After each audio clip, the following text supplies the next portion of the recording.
স্বাগত জানাচ্ছি সর্বশেষ আপডেট বাংলা সংবাদে। শুরুতেই সংবাদ শিরোনাম। শুরুতেই জানিয়ে দেব, দীর্ঘ নীরবতা ভেঙে এবার সরাসরি যুদ্ধের ডাল দিলেন আওয়ামী লীগ সভাপতি শেখ হাসিনা। দলীয় নেতাকর্মীদের সকল ভেদাভেদ ভুলে ঐক্যবদ্ধ হয়ে মাঠে নামার নির্দেশ। বিস্তারিত থাকছে প্রতিবেদনে। এদিকে জামায়াতের সঙ্গে সমঝোতায় এনসিপিকে কঠিন মূল্য চুকাতে হবে বললেন সামান্তা শারমিন। বিস্তারিত থাকছে প্রতিবেদনে। আরও জানিয়ে দেব, যে কারণে গণ অধিকার ছাড়ছেন রাশেদ, জানালেন নূর। বিস্তারিত থাকছে প্রতিবেদনে।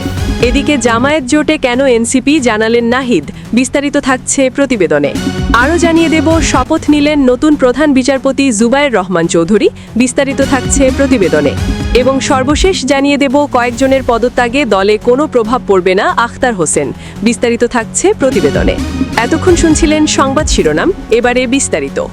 শেখ হাসিনা 5 কোটি মানুষকে গরিব বানিয়েছে ইউনূস, সবাইকে মাঠে নামার নির্দেশ। দর্শক, দীর্ঘ নীরবতা ভেঙে এবার সরাসরি যুদ্ধের ডাক দিলেন আওয়ামী লীগ সভাপতি শেখ হাসিনা। দলীয় নেতাকর্মীদের সকল ভেদাভেদ ভুলে ঐক্যবদ্ধ হয়ে মাঠে নামার নির্দেশ দিয়েছেন তিনি। শেখ হাসিনা স্পষ্ট করে দিয়েছেন, আওয়ামী লীগ কোনো অবৈধ ক্ষমতা দখলকারী দল নয় যে কেউ চাইলেই একে নিষিদ্ধ করে দেবে। নেত্রীর বর্তমান অর্থনৈতিক পরিস্থিতি নিয়ে ড ইউনূসকে একহাত নিয়েছেন। তিনি বলেছেন, ইউনূসের সুদের ব্যবসা চালানোর জন্যই আজ দেশের 6 কোটি মানুষকে দারিদ্র্যের নিচে ঠেলে দেয়া হয়েছে। যে 5 কোটি মানুষকে শেখ হাসিনা মধ্যবিত্তে তুলেছিলেন, আজ তাদের পকেট শূন্য। শেখ হাসিনা ডাক দিয়েছেন, যার যা সামর্থ্য আছে তা নিয়ে মাঠে নেমে পড়ুন। কংগ্রেসের সরাসরি চিঠি, ড ইউনূসের সামনে কঠিন শর্ত। দর্শক, বাংলাদেশি রাজনীতিতে এবার আসরে পড়ল ওয়াশিংটনের সবচেয়ে বড় কূটনৈতিক সুনামি। প্রধান উপদেষ্টা ড মোহাম্মদ ইউনূসের কাছে সরাসরি চিঠি পাঠিয়েছেন যুক্তরাষ্ট্রের কংগ্রেসের 5 জন প্রভাবশালী আইন প্রণেতা। হাউস ফরেন অ্যাফেয়ার্স কমিটির গ্রেগরি মিক্স এবং বিল হুইজেঙ্গা সহ এই 5 জন কংগ্রেসম্যান স্পষ্ট জানিয়ে দিয়েছেন, আওয়ামী লীগের উপর থেকে অঘোষিত নিষেধাজ্ঞা তুলে নিতে হবে। আমেরিকার এই বার্তা কেবল একটি অনুরোধ নয়, এটি একটি সরাসরি রাজনৈতিক আলটিমেটাম। চিঠি স্পষ্ট বলা হয়েছে, কোনো প্রধান রাজনৈতিক দলকে নির্বাচনী প্রক্রিয়ার বাইরে রাখা গণতান্ত্রিক রীতিনীতির পরিপন্থী। অর্থাৎ আওয়ামী লীগকে ছাড়া যদি নির্বাচন হয়, তবে সেই নির্বাচনের কোনো আন্তর্জাতিক স্বীকৃতি থাকবে না। এই চিঠি কি তবে ইউনূস সরকারের জন্য এক বিশাল বিপদের ঘণ্টা?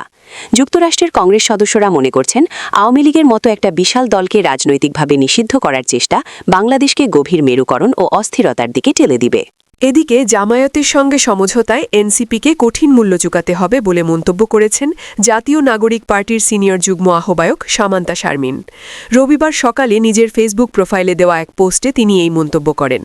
সামান্তা শারমিন বলেন, বাংলাদেশ জামায়াতে ইসলামী নির্ভরযোগ্য মিত্র না। তার রাজনৈতিক অবস্থান বা দর্শন সহ কোনো সহযোগিতা বা সমঝোতায় যাওয়া এনসিপিকে কঠিন মূল্য চুকাতে হবে বলে আমি মনে করি। তিনি বলেন, সম্প্রতি রাজনৈতিক জোট প্রসঙ্গে জামায়াতে ইসলামীর দায়িত্ব নেতারা মন্তব্য করেছিলেন, জামায়াতের জুলাইয়ের স্পিরিট বাংলাদেশ নিয়ে পরিকল্পনায় একমত হলে জামায়াতের সঙ্গে জোট করতে আসতে পারে যে কোনো দল। সামান্তা শারমিন আরও বলেন, জাতীয় নাগরিক পার্টির এতদিনের অবস্থান অনুযায়ী তার মূলনীতি রাষ্ট্রকল্প জামায়াত থেকে সম্পূর্ণ আলাদা। বিচার, সংস্কার ও গণপরিষদ নির্বাচন তথা সেকেন্ড রিপাবলিককে কেন্দ্র করে গড়ে ওঠা দল এনসিপি। ফলে এই 3টি বিষয়ে অভিন্ন অবস্থান যে কোনো রাজনৈতিক মিত্রতার পূর্বশর্ত। এনসিপির সিনিয়র যুগ্ম আহ্বায়ক বলেন, আমার বর্তমান অবস্থান পার্টির গত 1.5 বছরের অবস্থানের সাথে সামঞ্জস্যপূর্ণ। নিম্নকক্ষে পিআর আওয়াজ তুলে সংস্কারকে ব্যাহত করায় লিপ্ত হয়েছিল জামায়াত। ফলত এনসিপির আহ্বায়ক বলেছিলেন, যারা সংস্কারের পক্ষে নয় তাদের সাথে জোট সম্ভব নয়। তাই জুলাই পদযাত্রার পর থেকে 300 আসনে একক প্রার্থী দেওয়ার ঘোষণা দেওয়া হয় আহ্বায়ক সহ একাধিক বরাতে, এবং স্বতন্ত্রভাবে নির্বাচন করবে এনসিপি, এই মর্মে সারা দেশ থেকে প্রার্থীদের আহ্বান করা হয়। এদিকে যে কারণে গণ অধিকার ছাড়ছেন রাশেদ, জানালেন নূর। নির্বাচনী কৌশলের অংশ হিসেবে রাশেদ খান গণ অধিকার পরিষদের সাধারণ সম্পাদকের পদ ছাড়ছেন বলে জানিয়েছেন দলটির সভাপতি নুরুল হক নূর। আজ শুক্রবার ২৬ ডিসেম্বর রাতে গণমাধ্যমে পাঠানো এক অডিও বার্তায় একথা জানিয়েছেন তিনি। নির্বাচনে জয়লাভের জন্য ধানের শীষের প্রতীকে প্রতিদ্বন্দ্বিতা করতে রাশেদ খান বিএনপির প্রাথমিক সদস্যপদ নেবেন বলে উল্লেখ করেছেন নূর। বলেছেন, কৌশলের জন্যই অনুমতি দেওয়া হয়েছে। অডিও বার্তায় নুরুল হক নূর বলেন, ফ্যাসিবাদের উত্তাল সময়ে বিএনপি, গণ অধিকার পরিষদ সহ প্রায় ৪২টি রাজনৈতিক দল ও জোট আমরা ফ্যাসিবাদ পতনের এক দফার দাবিতে যুগপৎ আন্দোলন করেছিলাম।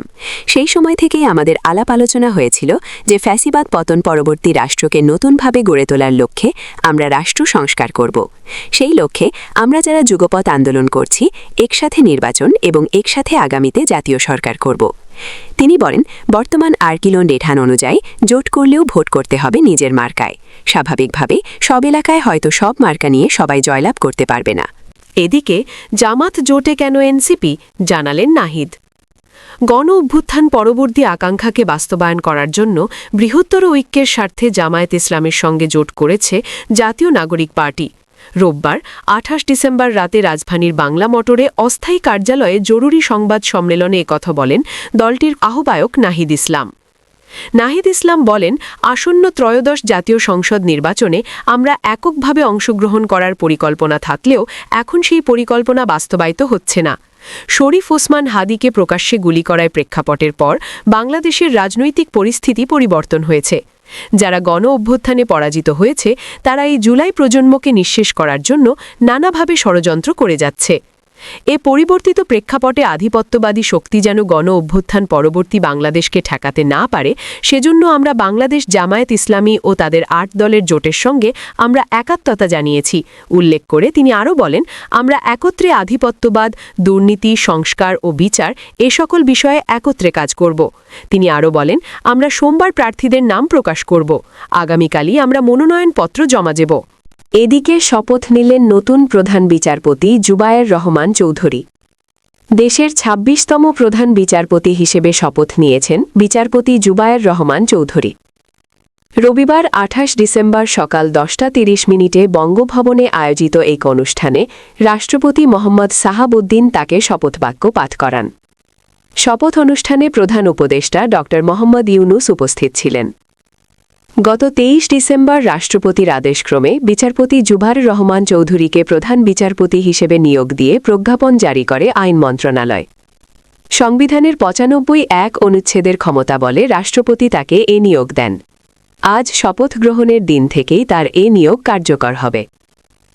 বিদায়ী প্রধান বিচারপতি ড সৈয়দ রেফাত আহমেদ গত শনিবার অবসরে যান।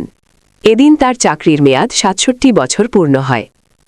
নতুন প্রধান বিচারপতি জুবায়ের রহমান চৌধুরী আইন পেশায় দীর্ঘ অভিজ্ঞতা সম্পন্ন। তিনি ১৯৮৫ সালে জেলা জজ আদালতে এবং ১৯৮৭ সালে সুপ্রিম কোর্টের হাইকোর্ট বিভাগে আইনজীবী হিসেবে তালিকাভুক্ত হন।